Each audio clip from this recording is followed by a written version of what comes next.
When she said, "You promised to marry me when we were kids," I froze. The words felt unreal at first, like they didn't belong in the present moment but were echoes dragged out from the past. I hadn't heard that voice in years, soft, warm, and carrying the same little tremble it had when she got nervous as a child. Yet now it felt different too, fuller, mature, shaped by life in ways I didn't immediately understand. The memory hit me like a wave two kids sitting under an old oak tree behind my grandmother's house. It was our secret place, our escape from the world. The big branches stretched out like giant arms, offering us shade in the summer and a place to hide from adults who always seemed too busy or too loud. We spent hours there, talking about things children had no business worrying about: future jobs, future homes, and the fairy tale endings we thought every life naturally grew into. I remembered how she handed me a candy ring that day, grape-flavored, sticky, and melting slightly from the heat. "Marry me one day," she said, holding it out with the seriousness of a judge delivering a sentence. And I, barely 7, laughed and slipped it onto my finger. "Okay," I replied, not understanding what promises really meant, but knowing I didn't want to make her sad by refusing. It was innocent, silly, the kind of childhood moment that should have been forgotten or at least buried under the weight of growing up, teenage years, and adulthood.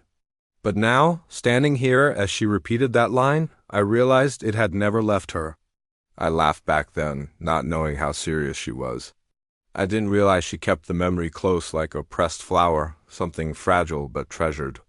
Life took us in different directions after that summer. My family moved, her family stayed, and time drifted like a slow river carrying us further apart.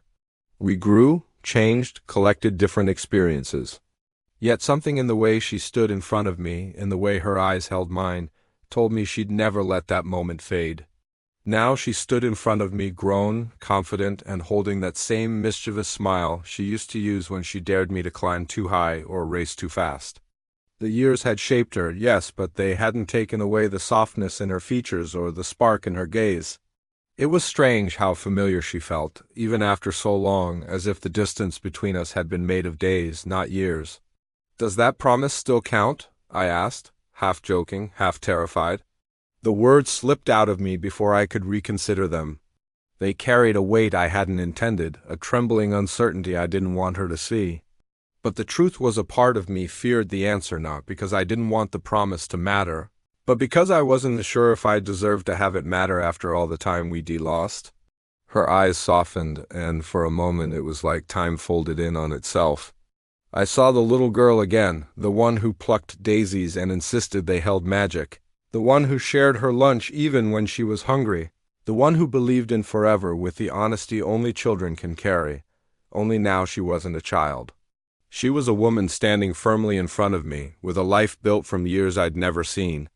Yet somehow she was also still her. She didn't answer immediately. Instead, she looked at me the way someone studies a book they've read before but now noticed new details in. She seemed to be weighing something, searching for something in my expression, maybe sincerity, maybe regret, maybe hope. I wasn't sure. The silence stretched, but it wasn't uncomfortable. It was heavy, almost sacred, as though the world had paused just to give us this moment, to let us decide if the past was something to revisit or something best left untouched. The restaurant noise faded behind us, clinking forks, soft music, murmured conversations. Even the lights seemed dimmer, like they too were waiting for her answer. My heartbeat grew loud in my ears, steady but expectant. She took a slow breath, the kind people take when they're about to reveal something true. "I always wondered if you remembered that promise," she said. Her voice was gentle, but her eyes held a story one filled with years, possibly with longing, maybe with disappointment. "I didn't expect you to." "You were a kid, we both were. But I never forgot it." Her admission hit me harder than I expected. She had held on to something I thought had blown away with childhood. And realizing that made me feel both honored and guilty at the same time. How many times had she thought about that old tree, that day? That promise? I opened my mouth, unsure what I wanted to say, but she raised her hand as if telling me to wait. The gesture was small, simple, but it made my breath catch. "You don't have to answer that question," she added. "I didn't come here expecting anything. I didn't come to collect a promise we made when we barely knew what life was." She offered a soft, almost sad smile.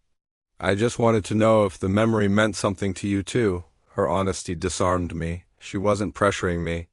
She wasn't holding the past against me. She just wanted truth, something real, something human, and it did mean something, more than I realized. I felt the weight of it now, not as a childish vow, but as a thread connecting two people who had somehow circled back into each other's lives. I stepped closer, slowly, unsure if I had the right, but feeling compelled anyway. The space between us filled with the quiet warmth of nostalgia and possibility. I could see her take a small breath as if steadying herself. It did mean something, I finally said. Maybe it was just a silly promise, but it was ours. And I never forgot the way you looked at me when you made it, like we were promising something bigger than we understood. Her eyes shimmered, just slightly, as if she were processing my words piece by piece. Then she smiled, soft, real, a little fragile. The moment felt heavier than our childhood vows. Not because it was a burden, but because it carried a truth we were both finally old enough to understand. Sometimes the heart remembers things long after the mind forgets. And sometimes a childhood promise becomes a doorway back to someone you were never meant to lose. She stepped closer, brushing a strand of hair behind her ear as if she were gathering pieces of courage one at a time. It was such a familiar gesture, one she used to do as a child when she was nervous before telling me something important. Even now, grown and beautiful in a way time had shaped deliberately, she still carried those small traces of the girl I had once shared an entire world with under an old oak tree. I kept that promise all my life, she whispered. Her voice trembled, not with fear, not with uncertainty, but with the weight of truth she had held inside her for years. Those 6 words pulled the air right out of my lungs. I felt my chest tighten, as if my heart was trying to keep up with the sudden rush of memories flooding back into me all at once. We had taken different paths, different towns, different dreams. Life scattered us like leaves in the wind, sending me toward cities and responsibilities and sending her toward whatever journey shaped the woman standing before me now. And yet, somehow, in a way I couldn't explain, life brought us back to the same moment as if fate had been waiting patiently for us to return to each other. Fate. I had never believed in it, not really. I believed in choices, in consequences, in the way life bends because of what we do, not because of some cosmic plan. But standing there, looking into her eyes, hearing her whisper about a promise we made as children, I wondered if maybe fate had been quietly working behind the scenes long before either of us knew. She reached into her bag, her fingers trembling slightly. When she pulled out a small tin box, I felt my curiosity deepen.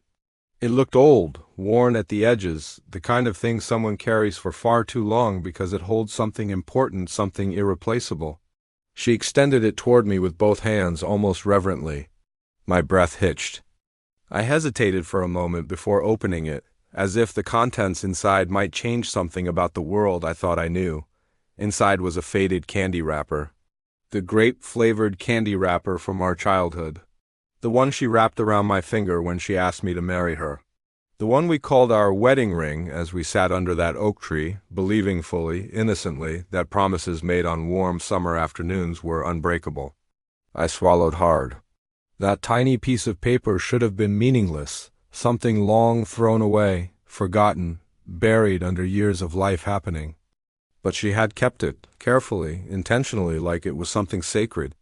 She kept this, I whispered to myself, though the words barely formed in my mind. She had kept more than a promise, she had kept a piece of us. My hands trembled slightly as I held the little tin, afraid to touch the wrapper for fear it might fall apart. It was delicate, fragile, like something that had survived more years than it was ever meant to.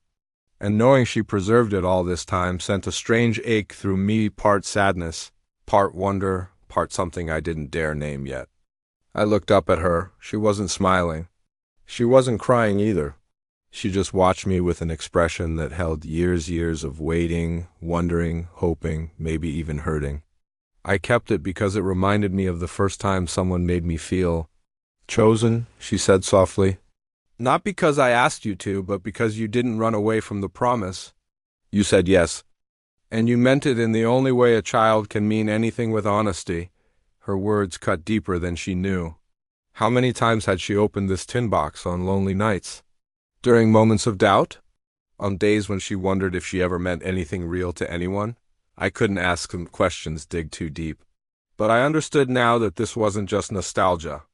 It was a piece of her heart she had preserved through years of growing up. I didn't keep it because I expected you to come back, she continued.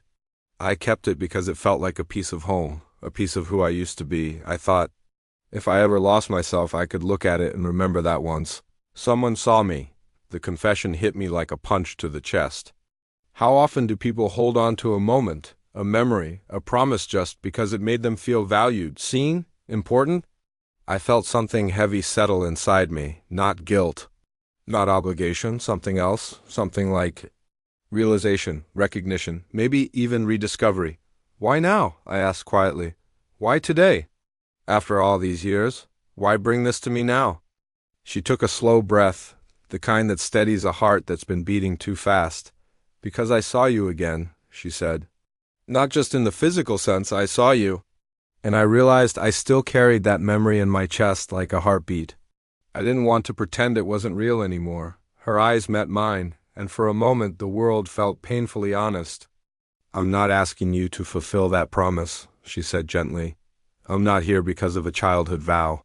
I am here because I needed you to know that what we shared mattered to me, even if it was small, even if it was childish, even if it was long ago. I opened the tin box again and looked at the wrapper. She had folded it neatly, carefully, the creases soft from years of being opened and closed. It felt like a time capsule, holding a version of us frozen in innocence. She kept a piece of us, I repeated in my mind. A piece I didn't even know had survived. I closed the tin slowly, letting the weight of it rest in my palm. It was light, just a wrapper and memories, but somehow it felt heavier than anything I'd held in years. I don't know what to say, I admitted. You don't have to say anything, she replied, stepping closer. Her presence felt warm, grounding. I just needed you to understand why I kept it, and maybe why it still matters, I nodded, unable to form words for a moment. The silence between us wasn't painful. It was full of things we had never said, full of years that slipped by unnoticed, full of possibility neither of us had expected today. Maybe promises made in childhood weren't meant to last. But sometimes the memories they leave behind do. And sometimes those memories become the bridge back to someone you never realized you still cared for. I took a deep breath, feeling years of silence melt away as if the air between us had suddenly warmed. It felt unreal, this moment, this closeness, the echo of a promise once made under the shade of an old tree. For so long that memory had been tucked away in the corners of my mind, quiet and harmless. But now it stood before me, breathing, alive, wrapped in her eyes and the tremble of her hands. If you still want that promise, I said, my voice low, steadying itself on the truth I hadn't known I carried, I'll honor it this time for real. The words left me before I could doubt them, before fear or logic could pull them back. And the moment they settled in the air, her eyes widened first in surprise, then in something deeper, something that made her breath catch. I watched as her lashes fluttered in a delicate struggle to hold back tears. She blinked rapidly, not wanting to cry, not wanting to reveal too much, too quickly. But emotions have a way of finding their freedom, especially ones that have lived quietly for years. She let out a soft, breathy laugh, the same laugh I remembered from childhood. The one she used whenever she felt overwhelmed by joy or embarrassment or hope. I hadn't realized how much I missed that sound until it filled the space between us. I didn't come to pressure you, she said, shaking her head gently as if trying to lighten the weight of the moment. I came to see if you remembered me. Remembered her? Forgetting her would have been like forgetting the warmth of summer or the smell of rain on dry earth. She had been one of the first people in my life who made the world feel magical. The innocence of childhood had wrapped us in dreams, and she was at the center of all the best ones. I lifted her chin gently with my fingers, guiding her gaze back to mine. The touch felt familiar yet new, like reconnecting with a melody I once knew by heart. How could I forget? I whispered. The girl who made me believe in forever. Her breath hitched as if the words had reached a place inside her she had carefully protected. She didn't move for a moment, letting the meaning of the sentence linger between us. Then slowly, very slowly, she placed her hand in mine. Her fingers were warm, soft, trembling slightly.